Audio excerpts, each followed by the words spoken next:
Assalomu alaykum. Men sizlarga hozir kasr haqida tushuncha bermoqchiman. Biz oddiy sonlarda yaxshi hisoblayotganimizda kasr degan muammo oldimizdan chiqdi.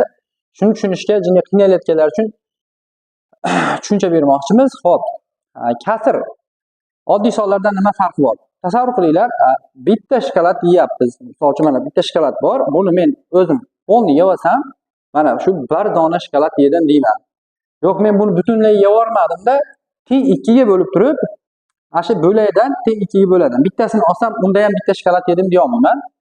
Shunda 2 dan 1 degan son menga kerak bo'ladi. Men butuncha yeganim yo'q-da uni. 2 dan 1 kasr sonlar nimaga kerak? Nechta shokolad yedim? Men 2 dan 1 shokolad yedim.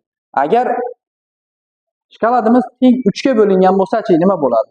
3 ga bo'linganda yeganim bilan 2 ga bo'linganda yeganim qaranglar, qaysi birida kattaroq bo'ladi? Misol uchun 2 ga bo'lingandan bittasini yesam kattaroq bo'ladi.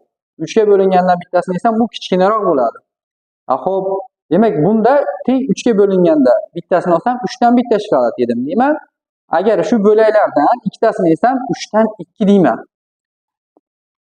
Nechiga bo'linganligiga qarab mahrajini qo'yamiz. Demak, teng 2 ga bo'lingan bo'lsa, mahrajida 2 turadi. Teng 3 ga bo'lingan bo'lsa, mahrajida 3 ta turadi. Endi nechtasini olganim suratiga yozaman. Keyingi shaklimda xuddi shu. Demak, shokolad mana shu polni men 6 ta bo'lak turibdi. Shokoladim 6 ga bo'lingan. Men 6 tavoni ham yesam, polni bitta shokolad yedim deyman. Agar bir bo'lagini yesam, 6 dan 1, 2 bo'lak, 6 dan 2, 3 ta bo'lak, 6 dan 3. Keyingisi hop 10 ta bo'lakka bo'lingan bo'lsa, men 10 dan 1 yedim deyman. Men 10 dan 1 ni yegan bo'lsam, qanchasi qoladi? Demak, qolgani 10 dan 9 qoladi.